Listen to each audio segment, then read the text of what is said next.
Sawa my moanis dodoa na say moa hodo a ewo ho na yahwe so e de amount numbers no nti license no e kire moa mpo dodoa wo se wukum within sa afe no ane na yahwe no nso so de ho sika agye aban aye krata e moa ni bia buo ewo mu ne wo se yegye nti uba ye de kire na fe yahwe na ye de calculate amount nti license no de eye ni bia enye close season no nko a abra wa ye wa adwen se wo de wemu number ye wodwuma se bofo ana se wo ye oba no ye wa adwen se de wemu number na wo beton ana wo ye toba na wa ye se wemu number nko na de be ye adwuma wo ho ne de wo hia sa license efi wa life wo ho afibia ansa na wotinya ye se wo foma yetimi ede utum for a maybe 6 months me fine so wo ho ebi krompo wo ho a etimi ye mienu fine no class imprisonment depending on occurrence ebi na nipa no oye obi a mpempe otaye sa de no ya enum ye de ye nyina ye nsempa Yansampa yo ya tsoka se no so ko yedim awo ensofofro mu ani de ni chiro mu wasantemantamo kuma se adwoso na yedru na adwoso wono mo na ne kopie mu awo adwoso mansiri ne mu a bedwama bi no mu awo adwoso mansiri ne mu ni assembly no adwuma yefo bi no wo mo se abaye na musimi a baya so da ba ne dindi na ba ho no mu ani di ade jari na sante na nya de o mo pe no biem asem ye ene asem na ba ma ye tsase kunsum papa mu na twitwa na mente me ho ase bi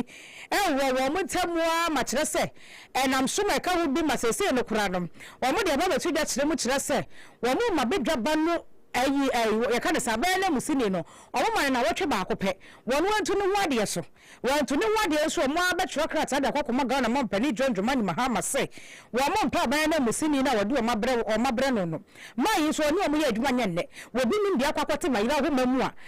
enu ntichinchin na ma yi entu mfiri ho no mo ana se won resign no na wo mo se dia so mo befuo kase pa ne se wo mo adi kan akase man no ne di madie bie no ma ni nye ho ene no mo ya adwene se wo mo beto aba abo mo kwakoto no ye vote of no confidence ibie na kire se wo maka se to aba etu na de so ene eda ni duru no mani emergency meeting eduru no mo ba bi ekwe emergency meeting na ya tum electoral commission so wa ma beja bana na sa ba na musini na mo so a ye hwehwe na ye hunu no ene mo se saa wo ye na aba ba ye krokro de don no ye na de ba ba di agro no eye mo hu se ye ni abre pa so mo fra ho central phone hye mu a wo mo che se mind na wo twe ba kopo wonu asesa na nyama nyina da wonyere ne ma America nya sa pa de a wo mo so wo ma verse. Going forward, since the election couldn't come on today, all the 28 elected assembly members have resolved that we are giving an ultimatum of 1 week starting today, that the woman, that is the MCE, Honorable Jerry Asante, should in her own will put up a resignation letter and recuse herself from the office. Or we are pleading to the President, His Excellency John Dramani Mahama, to replace Honorable Jerry Asante within this said 1 week. Or else, all assembly members, we will not continue to work with Honorable Jerry Asante. If after 1 week she continues to be here, we will come and register our displeasure by not allowing her to work as MC. Thank you. Yeah, thank you. In fact, when we came and met the place log. We contacted the estate officer, and the response we got was that the MCE instructed her personal aide to come and take all the keys, Edumbewa, that's her personal aide, to come and take the keys to the assembly hall. So the aide has come to take it. He has come to take the keys to the MCE. So now we don't have access to the hall.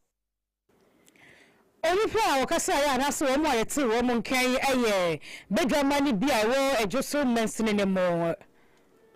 ene ye kwai Canada na nsei ana ekopie mo Canada ni nyina no ye FIFA World Cup 2026 ana nsei ye bowie ye Ghana fo ye first match ne ngofo yi ade e manfo kwa ai foi amane ani mo panama fo yi ade e diko shem ye hita mo bi obaba betene samia ani egbo bia ya charger na fire na fire ni nyina echi ya bo World Cup na wie immigration for the report by ya Ghana for makomako 25 omaka omanim ye omuhu so obu ko benkum ana omu ko nifa omuni so am who are you ama disi omu di akọ zezie no omu ni bebite enti immigration for refugee for any citizen for Canada IRCC omu di aba say Ghana for 25 sisi no mu so mo kwa adwara mo kwa ama aye bibia ho ne subai enti no FIFA World Cup ya gbewie na omo no omo baaye no FIFA World Cup ni jomba Canada ya bobo yewie mu nkwa omo ba wa tu balata lata mwenwe omo ni bebi akọ ani asam na ya brako sempa ise ye hwe se o man Ghana dan ye beye na omo amakopie mo ho ye yi Ghana for 25 ni fuma ye diomu ina bomu a omo ye 175 aha ani e dio so num 175 ana nei omo kopie mo Canada ho a omo de World Cup nti sisi omo ka ho omo so omo bo so omo ye de ye ni besie na ye ni gusu adi ekire ni be fi oba bia na ye mo aso nsi se aban na akofo omo abo se aban be ka se manso mo ho enti mo ha mpa mo kwanso mfa mro se be ye de yo e be ni besie ai ye de ni tremo awo takwa na takwa ye de ni tremi aye atoye mantam mu ho na takwa wo na ho no na mining company bi e watakwa na na matran konya e wo kro ba ko e de ya Pinto Divisional Council na sa Pinto wo no mo no wo mo kasa kire mu so sa mining company na e watakwa ho no mo no mu dwumadi bi e wo mu edie no e wo se wo mo aye adwuma asa adwuma no wo mo ye kromafo betimi anya so mfaso yie papa na wo mo etimi edide so no mo hu sampa e gudi e wo mo tu wo mo krom wo no no ade hye no a e wo krom wo na so etimi nya so mfaso be mamponto nyuma e koso e wo ho no ma wo mo a dare da nyina wo kasa no ho so se wo nya adwuma nya no saa ne ma ne nyina ne so ne nyina so etimi atem na wo mo ye sentrefo nhye na se no wo nipa wo kasa ye jase hine doctor na adakwa bedi akoa wo to so miensa ena ne wo kasa ye na o kire mu kire sa kwasem nie good feels a wo mo ayeta kwa man si se ye no o ba kuro nim na kuro na wo ba mu no mo ba ye so no kwasem o ma se ba first kapa wo ho no mo anya asem kuma akora wo mo kuro no ye kuro bi o tibi hu se sika wo so ankasa enti mo wo kwan bi a mo fo so a mo tifo magudi ne kwan paso nko adia wo mo do magematum na mmom ekromafo no mo mfa wo mo. It is true that we have had a number of conversations with Goldfields, and we have talked about Goldfields developing our communities. But that was before I personally, you're asking me personally, so I'll talk about personally. That was before I realized that Goldfields had $427 million in a year. $427 million in a year, and community investment is less than 1%. I didn't know that. So if you are helping me, I give this analogy that if your wife knows that your salary is $5,000 a month, and you give your wife $1,000 a month as chop money, she might be okay with it. But when your wife comes to know that your salary is actually $200,000, and you give your wife $1,000 a month, she might have a rethink. It's not a stab in the back. It's rethinking. So if you come to us and you say that what you are giving us, you've been given one classroom here, one toilet seat there, and your profit that you are earning is commensurate to what you are giving us, we are not greedy. But from what we have now come to understand, you come from your own profit statement, stating that your net profit after tax is $427 million. And if that's the case, and we sitting in Apinto, the only thing we got, no, last year, what did we get from Apinto? 3 pages, valued what? To maximum 5 million Ghana cedis, $500,000. So if you sit in our shoe and you say, okay, a company is making profit of $427 million on my land, 100%, and what he has done for my community that year is 500,000 Ghana cedis, 5 million Ghana cedis for $500,000. Then it's not a stab in the back. I think we have been stabbed more than once. So it's the reality that are setting. What we thought the company is making, what we now know it's making on our land, and the share of that comes to the communities, it's not proportional. And that is what this conversation is about, from your question. So if in the past I heard you a lot, because I was also wondering, why is government not helping us? I've said this several times. In the same year, government also got 1 billion Ghana cedis from the mines in royalties. We haven't received 1 cedi. and there's no one city development in Takwa and Audia. And so it cuts across both sides. And that's why in our presentation we said that if there should be a new path for us, we should have a new chapter here where both the government and the mining company will invest in the communities properly. The investment we are seeing now is not inadequate, and that is what our press conference reflected. Now, the second point. Onipo okasa yi eye jasi hina ono no ewo apinto wono mo doctor na da komedi akoa woto so miensa na wotwe esi wi aya asono mma a omo omayi mu MPP amenyoku no omo de omo sem a aba na wotwe de na nche da anyehwam na nyina ne se enka ne obi a no hwa santimantem so ewo MPP di mu aye bena de entwibu asia ko chema wuntumi ana ni nsensem bebre ekopie mu awase nibia ema isie no emonimsem owo ensawo mu a ohwese bibi be free suraba ana magic be free suraba ni 20 years in prison no ye betumi ateso ana betumi edi bia ka ne ho ana atesen na na ye wa na ye sense adrefo na ye se ye nie asema na esi asantimantem ekuo mane bi aka mu ho abomo omokoyin omosi o ye chairman ene ye pese ekosra no wonsa wem ene wa wohin munyina muye mbehia na afiye nkosra chairman sanse ye ne na wa ha na asankasi ese ato no a o se tumi kosra no na dia we cheche nsem kaka koma no ene ye preaching ensem de ye de kora no onya we cheche kaka na omuguso omohwe ne lawyers guso ayese o mbesa kwa appeals court na makokọ appeal say o yes re 20 years monti yeso anam di be ka ho anam be ye firi wokra no ni nyina achi nye na wo nsawom ne de oso omukọ na penia onye to nkra eye MPP omo acting chairman Patrick Echampong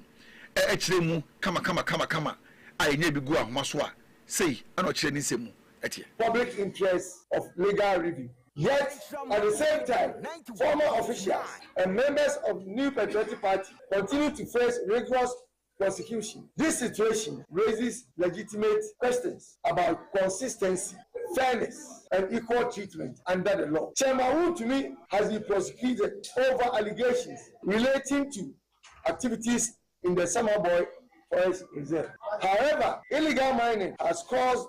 extensive destruction to water bodies, forest reserves, and farmlands in many parts of the country. It is important to ask whether all these environmental offenses can be attributed to only one individual. Clearly, they cannot, and this is an indication of a predetermined mind to jail Wontumi by the NDC government. The news of his conviction did not come to us as anything strange because of issues that occurred in the course of trial. A trial in which the lawyer abandoned cause because of the perceived bias of the presiding judge by Wontumi counsel. Refusal by the judge to refer constitutional matters raised to the Supreme Court as demanded by lawyers of Chairman Wontumi. Clearly, in such circumstances, the verdict should not be surprising to anybody. If the fight against illegal mining is genuine and non-partisan, then all persons and companies found culpable, irrespective of their political affiliations, should be investigated and prosecuted in accordance with the law. Justice must be fair, balanced,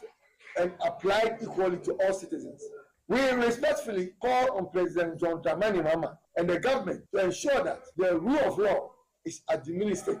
without political bias. Selective justice undermines public confidence in state institutions, weakens democratic governance, and set a dangerous precedent for our country. Ghana's democracy can only thrive when justice is served impartially and applied equally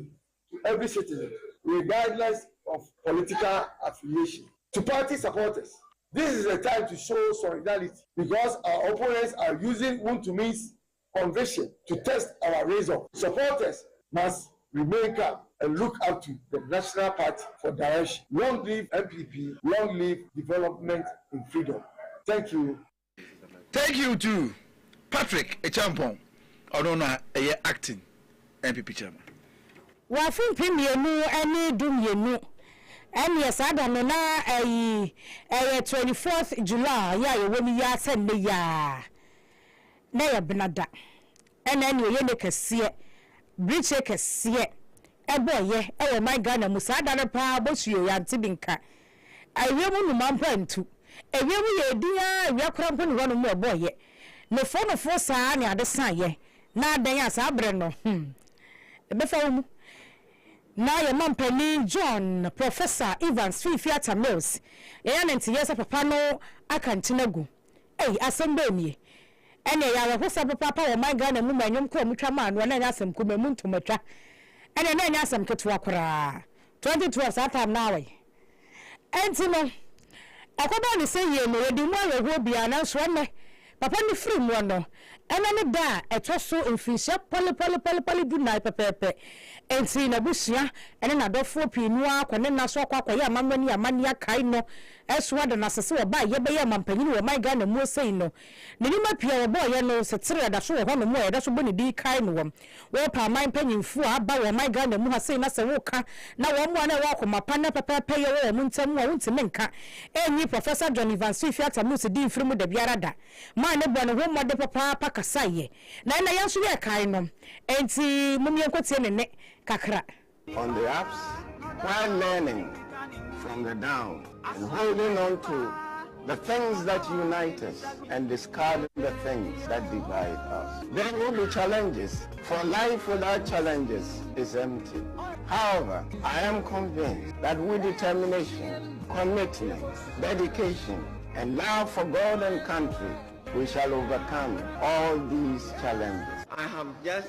arrived from the U.S., where I undertook a regular medical checkup. Thank God, everything is okay. But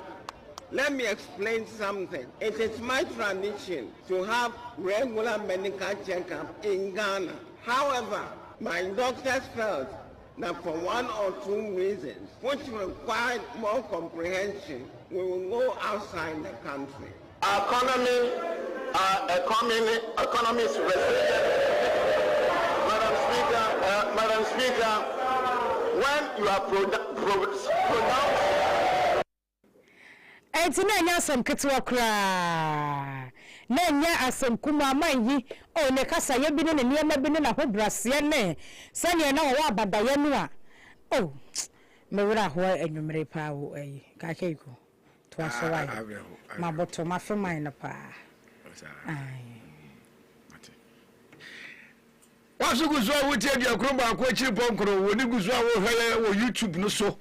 na ye president den wo YouTube no so eda the worship adalmanti ye blaze hwe o nyansa do no a simano makomako anum ana bobo no nsia ho ye guzo a ye ne kakaka ya bi ka se de ma ho na ye yenko enansa yetwa ye nka bi shemu o ana Bank of Ghana ekuo kasia na se bank kasia wo mayimu awo ezika samso ade betu gase etibemfo ni bia ye omo hu bibia wo ni subai na coins no omo ni 20 pesos 10 pesos 1 peso and they one cedi bi kura ho 2 cedi coin no wo de man no ne obobo na motom sisi alata mwemwe onje da ni nyina ne se ayi ye tie wungu mo ntene so ne bisa se dabi ade na we nyina yesika na ye de coins ne be wa mo se monye na de tie adwadifo ni bi adwadifo ni bi a munya chest medicine akokuduro anye kasa ani kire mu a mo se coins ne mu odudodo atete o mo boto na tete boto sa no so dia se o mbeje pa de anye adwuma anu ka ho ejira mo nje coins no oh bebre na kire mo adwen na adwenkire wo yi akwai se be pressure manufo no eso bia na size yenti o adwenkire mra sa wo de sisa na metonin so ntebiti mi bam wo de ma wo bia wonye 20 pesos no any 10 pesos no no do ma chi wade akula no no do be dan ya ma se si e wonye 20 pesos 10 pesos ne dia Ghana for chi wade a wonye den ti etonin so etime boa no bebre sisa ma na be ya ba ko kra yira min to me ni ba ko kra yira to me fan ta de 10 pesos ni 20 pesos o mo ta kra so ka mi de mi hu ni se ke o sister ni mo a ke boa na ma 20 pesos ni 10 pesos na ama na eze kwesi ni emu amasika na ekoso saa because first na nsuo ni ade nyina na 30 20 saa kwesi temniti before the kitwa bae no ye kasa ho saa na battles ena ritwa mu a ebi ama biemu so no obi beto ade a wode bra wo beche ba do so obi beto na wode mada also on the one je it's a 20 pesos me 10 pesos so no monje give me the other force na me the amount because you enjoy it don't want me to change 10 1 city 2 city 2 ya na me yin ma ko show na me the amount sana me yen JD so you enjoy it enti woni ejadi phone bi a mo de coins ne di dwa ana ni mo di nkomo ashwatafo ani yi pure waterfo ne yi omunyina na mo acheche mo adwen taxi drivers ne ade a me de hye yenkoi Anumenu ni mefa kase na waseguso a wutie wode nchemene de okuno bako trip okuno kase fidie so ha na Ghana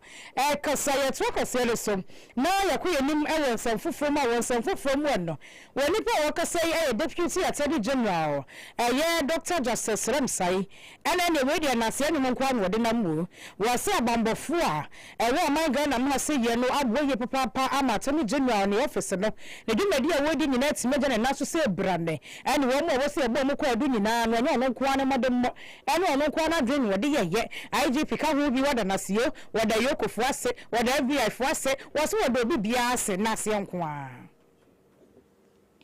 Let me just say this. And I'll be very happy if you can let the public know this. We are so grateful to our investigators on these cases. The police, the IGP in particular, the director of CID. They have been very, very, very, effective, very efficient in supplying us with information to do this prosecution. Yoko, the same way, and the people who work in this institution, they are Ghanaians like all of us, ordinary average Ghanaians, but they give so much. And if I tell you what these guys go through to get us to court and to succeed in these prosecutions, you'll be amazed. And then the state attorneys, these are young lawyers who have put in all their best, and you could see this country has a future because I feel excited when I see such young people who are so committed and they give their all. They hardly sleep. They are working around the clock just to get things done. I think that it's a proper platform to say thank you to all of them for all that they have done. Ghanaians are grateful to them for their service. Onipo kasa ye Deputy Attorney General Justice Ramsay. Adera deja. Eji benyanentia se ka bi afiri bebie ni ewure ma ba yan free. Aye deja kase no omwe filie. Se me basisi a wo ka ni mu bio. Me basisi a. Akwa yan free. Ofi bebie ni ba yan free.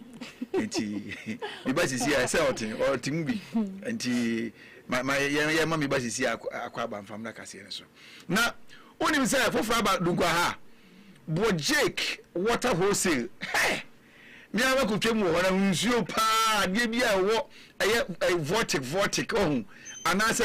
bottled water ehwa na ye no na ye be kwa kofa amamaka sira basisi a na Bo Jake water wholesale say bia wo ton vortic anase wo ton bottled water bia kinds ni na bi ebi wo ho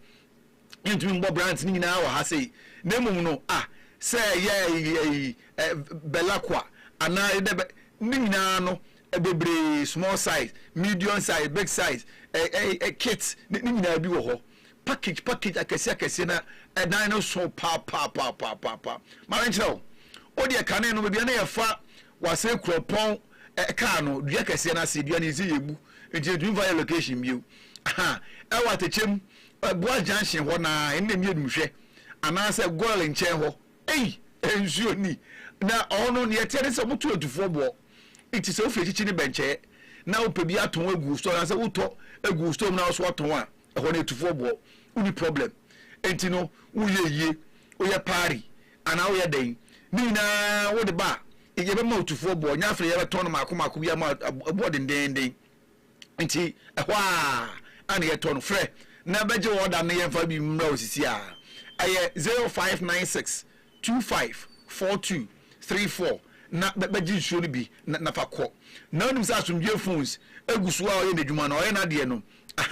ɔmo bɔ no so wɔ fam no korɛ ɛbɔ no tie miama kɔdi adanseɛ sɛ no abina me no mu etimi kɔ ne ɛbɔ no deɛ miama di adanseɛ makamfo ama me boas teachers na ɔmo to nsuo no ɛhɔ ara no makɔtɔ no na iPhones sɛ yɛ iPhone 6 akosi 17 Pro Max what asomdwe phones and accessories ɛna no madam free pay bi atɔ and your qua 100 na waje chaba no shaking je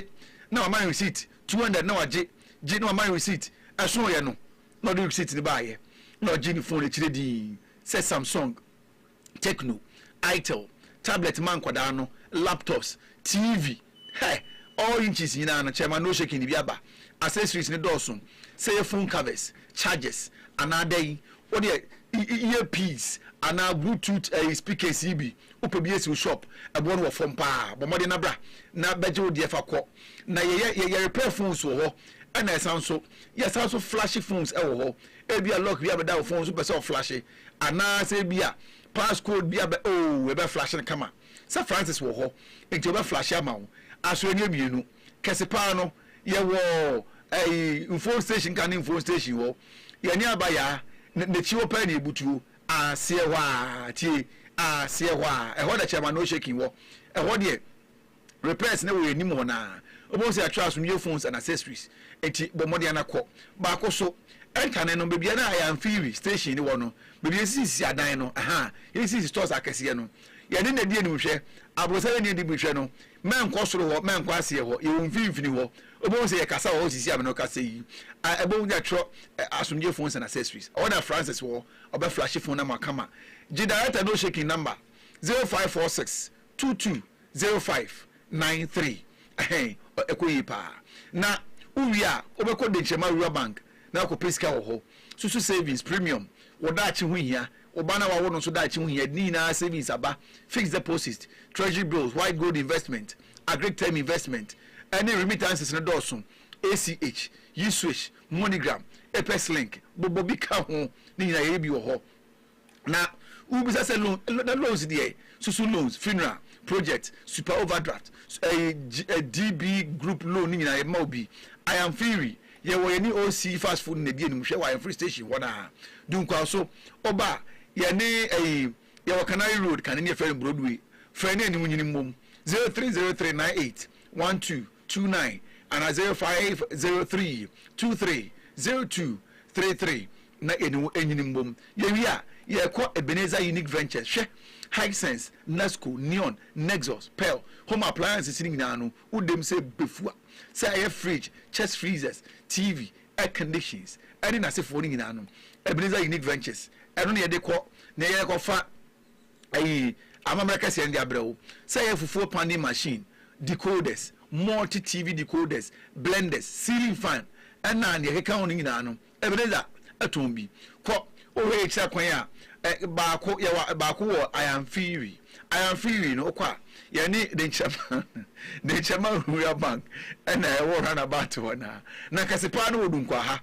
oba community center na ye ni die nim hwe info kwantempo no so a ene die nim hwe bibia ma meka yetire na ho a ene ebutuo wo de bomode a na bra na ye ma no ma de binto afi ye nyina so na ye nko amamara kase ye ba esa kina bi mu nyina wa ha na dia kogie ni kama ohene tabuno me de share na tenase no me de share tenase wada rumo mi kura wo na mi chia na we dey moko de no fo ndo ma wona de me ase wura wo mu na nyumre wo de fa hi secret nkomona ye bi ni na no ye ka mare hene ninti me pesen ke ne nyina ahemfie preko wona na otwi na ye nkohwe okra ne wanjire mu ye anha ye beka ze gira mo ye o anya gira mo okra ne nya gira mo enti no okra no so ahemfie obi o sa anna na ye nkwe na okra no ye kasa okra ewo akan ahensem wo no ahempon ahodo nde anom wo okra wo ho sanse omo na eye ohene kra ɔhene kra na ɛsɛ ɔhene ne kra eti ne mu ɛne saa ɔkra nti yɛbɔdwa a wobɛhu sɛ ɔkra no yɛ no wɔte ɔhene anim ɔgye ɔhene nkyia ansa na wo de wɔn nkyia akɔma ɔhene ɛne na ayɛ te sɛ yɛbɔdwa a obiara yɛ a na bi a wakɔkyia ɔhene akɛkɛ nkane no ɛde se kan wi ahwedeɛ no nnɛ koraa kɔ baabi a ɛwɔ hɔ ɛsiane sɛ yɛnim wɔ nsɛm nea ɛwɔ hɔ a wode ba yɛnim nea wode afa wɔ nsɛm a wode bɛkyia ɔhene yɛmma wo kwan ma wɔmmɛkyia ɔhene nwie mu wɔmmɛtwa nhwe badwam yɛmma wo kwan ma wɔmmɛkyia nana nso nwie ɛma ne mɛtɔ piti anaa ɔmmɛda wɔ badwam hɔ nhyɛ yɛ mbɛgu anim ase daabi nti wobɛkyia ɔkra ansa na wakyia ɔhene bi koraa wɔ hɔ a akonya no de wotena so a sɛ yɛpunu nkonwa no ankasa ma wo nimdeɛ no nyansa ma wote nka wɔ honhom mu aha nti yɛwɔ nipa no bi wɔ hɔ fiti koraa no wɔ ba a ɔhene bɛma wo nkyia no ɛbɛma wakyia ɔkra no na wokɔ nti saa na ɛteɛ nti ɔkra no deɛ ɔno na ɛyɛ ɔhene kraa mpɛn pia na ɔmote ɔhene anim ɔhene nsa ɔhene aduane ɔmo na ɛka hwɛ ɔmo na ɛyɛ kuna ama ɔhene ɔmo na ɔmo yɛ FDA for ma ɔhene saa na ɛteɛ nti ɔkra no ne di bia no ɔmo na ɛbɔ ɔhene ho ban nti no mpɛn pii koraa ne bi koraa ɔhene pia kɔ baabi a ɔmo ne no wa ne nam sɛnea ɛbɛyɛ bi a ɔhene kɔ pie baabi ɔbɛnom nsa ɔbɛdidi wɔnom nsuo ne adeɛ ne nyinaa yɛ sɛ ɔkra no nom bi nti ɛkɔba ne sɛ bi a wɔnom na mprempre no bibi yɛ no ne yɛhu sɛ wo no adwembɔne na wode nam na woanya ɔhene no ɛnya ɔkra no nti saa na ɛteɛ nti wɔno yɛ aberɛ biara no ɔtwitwa gye ɔhene na yɛnkɔ ne yɛnti a yɛ ana wo sɛ akɔyɛ mmienu nti ne yɛnti a yɛ ananom ahemfo no wɔ mu nkuta handkerchief no nkuta duku wo sɛ aberɛ biara yɛ ana ɔmo wɔ dwuma yɛ nkuta duku kyeremu ade na hanki wɔ hɔ na temia duku ne kuta duku no so nye duku biara kɛkɛ ɛyɛ daso bɔ duku ne fɛn sɛ ɛyɛ daso bɔ a ɛfɛn dɛbɔ no ɛna yɛ ɔmo de kuta nsanse no ɔmo sɛ emu odu ɛfa nsuo pii nti sɛ ekuta wɔn a yɛ ana sɛ wɔn bɛti mfifire ne ade a etimi fa nsuo no ɔmo sɛ titi nso yɛ na awia timi bɔ because awia bɔ na awia ya bɔ na wote ayi apata ya se na ehyi wu na bre na ɛna ɛba so ɔhene bɛdi asa nso a ɛno no ɛso emu bae nti obetimi atrem de edi asa ma ho aba no na okodi asa nso na mfifire ba no ho ɛno nso betimi afa nsuo bebrebe abra ɛmfo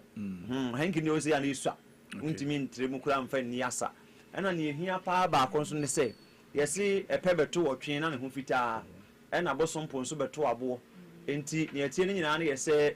duku no yɛ ne yɛ wɔ yade ansa na akwasi burundi handkerchief ne ba nti duku no na yɛhu ne sɛ ɛyɛ tete yɛadeɛ a yɛ de sobɔ a yɛ de bɔ no ɛno nti na temia yɛhu ɔmo sɛ de bɔ so ba gehye mu a kasa foforo so ho saa nti ɛno nti na temia yɛhu ne sɛ ekuta wɔ mo ɛna ɔmo de kodwa bɔ ase no nti yɛ saa na tie mo na wa modi medi na na tabo no enti na tabo na wa tere ka no na yɛbɛkɔ akɔfa enigide kaseɛ na mini gama oduane ndi Richland catering service said jollof rice, fried rice, and your plain rice, ni tomato stew or the aba. Ni na ane say obeko na kope biye di banku, ane tilapia, okro stew, ko contain ya benkwa ane kate kwa ni na no. Obenye bi edi fufuo ene nkwa biya wo girem gidi kra. Na onim say local drinks no ye bi ho say so bolodi ni anu ma ne memma ni na no oh okwa obenye bi anom say pastries home there was special meat pie or roast bread and your pizza and you can only nano so we are wedding we engagement abadin tour and I say adie bia ye hyem die bia no ofra ya aduane sam de oh ye be hook you a nationwide service na ye president ase dunko no fe na ebutuo enti ofra ya 0541192060 and 0542195509 na yentumi enye order no fa ma na ebekọ some tech Oxford Senior High School papa ni sisi na BC for ngusu twa mo results na emaye no na eho ana wo select schools na obedi ka fa ne kane exam say isi awofo muntie some tech Oxford schools ba na schools ni mba ko a anye unya ko ya free SHS ni bi wo ho enti no adie bi aban ye bi ayeso ye bi wo ho SHS 1 free SHS nti ɛwɔ 2 ne 3 ne de ɛnyɛ ɔba kakra bi na wonya na wokɔ baby general art, general science, business, agric science, hope economics and ye keke kan woni nyina ye odun kwa no feel day any boarding na boarding facilities in body ebusu se chapo adan pa ni some text Oxford see dey ye dem kra a chekere for na bring ye pa and school environment was there very colorful say JHS ana crèche ana kindergarten odi omo ba Oxford e wo ginim 0243 11 4374 and I say 0540 366707 from penny 4 na oniomu endi enkomo yenyina so na afei no yenkwaji eni elkase ni mu emra sisi a eni gide kase eto so ade amawo eni gide kase nature man entertainment na taye chire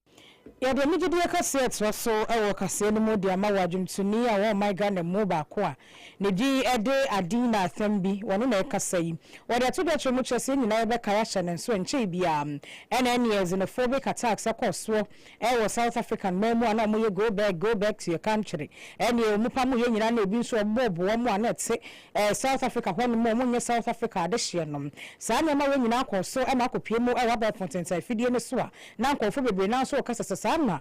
South Africa for no dia na nko my Ghana mu hase ye no yenso ye ma ye home ne so na ya de hye bi no mu a o mo ye South Africans a wo mo so awo ye mam hase ye no ye ne o mo de same adekrement ene se ba fonten fidie so bloggers ye bia de beto abonsense ababa wa ne di adina no ono adina no South Africa ni papa na wo se ne fa ne fa nyina fi South Africa nti wonti metna o my Ghana mu hase nji o my Ghana boso nti ne sa ne te dia wono so nkɔ ne kurom o mo so obi ankɔ ne na so ankwa ka nche ne se kwa kuruma na so obi ankwa ankotwe ne de na so se ne na nkofo eba ne so personally ewo ne page ewo Instagram ne baby obi a no ne DMs musi wase ne mu ayema we ba wo adi na wo na kurumfo ye se wo so kwa kuruma se sa na ne wo mo de ye na nti na ma ne ho meti ye papa nso ne nyina mu no adi na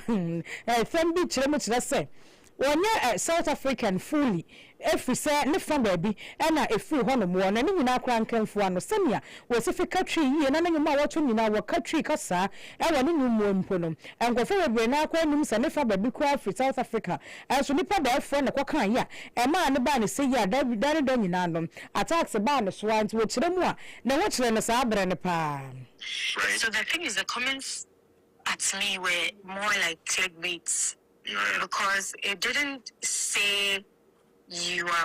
half South African, what do you have to say? It said, look at her. She's full South African. Her whole family is living in Ghana, and we are not doing anything to her. People who are in Ghana, who, it's not everybody that knows I'm half South African. Because I speak to you very well. So now my fans of people in Ghana are attacking me in my DMs. And it's causing panic in my family. And my South African family is calling me, are you okay? Do you need us to say anything? And South Africans are saying, you don't know her. Who is she? She claims she has several. So whoever did that, I always say, when people are typing, you don't know the extent of it. So nobody ever said, oh, Dina, do you have anything to say? Because obviously I have opinions, right? But nobody ever went through it the right way. Rather, they decided to attack me, and they were using it for their own gain. And no, and can you put any show no more say baby son say I didn't no say South African idea na work for for the union no my who be amusa say na we dey ya tam bo no ya baba to abonu a we say na ho tete ne pa ye nyina we so na yemfa enigede kase no ha ensi e wa ha say na famous ya genius do so Sarafin and Tarafin one fa agudie monsam and twice Gonachiwana, syphilis, achil, chlamydia, candida, UTI, sexual weakness. I warning to me, menstrual disorders, prostrate, ulcer, and then they can only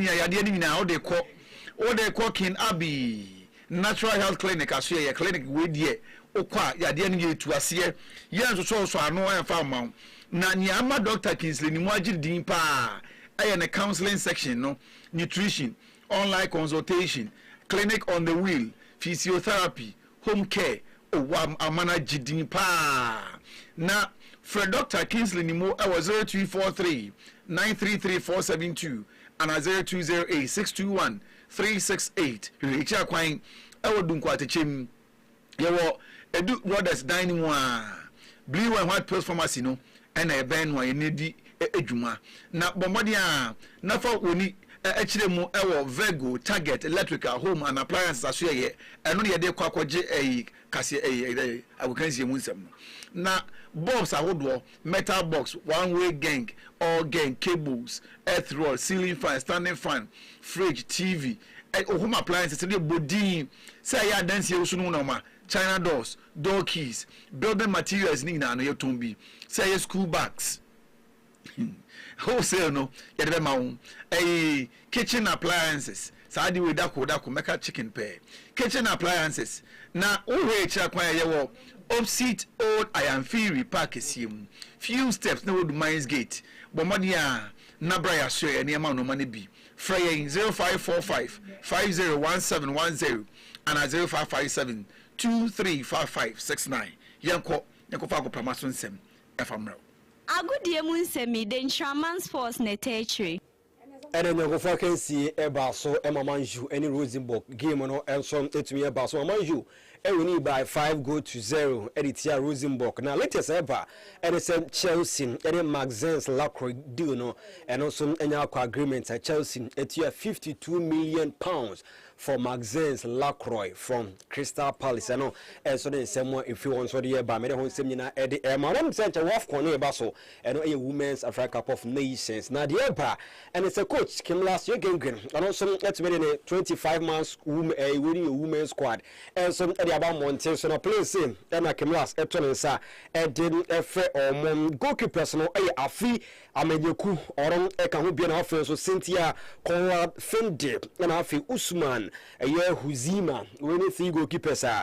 coach came last and some Epton from defenders no Abina Anoma Opoku Alex Tain also Anastasia Echan Josephine Bunsu Comfort Yebua Benedict Simon okay Portia watching Susan Amadia and I feel some attackers and midfielders and also wingers Chantel Boy Hroka Evelyn Bedu Grace Asantewa Stella Nyameche Princess Mafo Afi Jennifer Kujo Yebenya Presla Adubia and I feel some Alice Kusi Linda Owusu Ansa Huseima Muhammad and Afi Sharon Samson we midfielders and Afi wingers coach came last Eton and Sam Edefilm attackers on Abikim Ajejipina Zakaria and Afi Doris Budua we and a players came last Eton inside the film I'm going to represent Ghana Women's African Cup of Nations and also kick-starting a year 25th. And I'm going to say Ghana the first game the 29th of this month at the Etia Kabu Verdi. Now, this year the Emperor and say CAS Court of Arbitration for Sports and so the Verdi never babo until October 8 and a year after a year born and say a CAF President CAS and a Morocco for and or more Aji Trophy in Senegal for one common this year CAS say on the 28th of October and the verdict ever bonte. You know we so the for can see when someone is a kind of see we need to see for the famous very famous genius. Agaedro yadeko agaedro de papa eyama nkokora eyama mrantie agaedro no de correct pa emwa ye bema oba so be ye oba obe filipa anya asem kuma na se bia ulibido no wofom emu asori agina so kama oba unfichiri ko no ebekọ yie pa bema de okosi nanimu anya 2 minutes asenya 1 minute asem o so wura na o yero from miwura enti no kopa gan edro ne bi dunkwa ha se de bomode na ko Anestesia Mensa Herbal Shop obenya bi wona Tane Boache Chemist na wonya bi Dr. Pasho o di asuntum ho na abenya bi mon friend number 0244 718557 and 0241 604702 na aganyedro no kopa bi na age na menya ntia se senior house master at the Mabwan Pensem Senior High School ono so fili kase ne pa malamus ana dodo na de frɛ no me call bebie ni ase so oxygen aso afa kase na enya sem kuma na so for them the worshiper ono ade call Facebook TikTok YouTube no so ya sunu kase kwan so na wotwe die kase dem fo ya de pa esi pepe esi so asan so aboso akenkan fo no me ekoba jesi kakeku anymre mene mo fase onware da bunu fe pa kakeku ndo ze to time on ade akaka kakeku na nko a se me ati mechem me da cho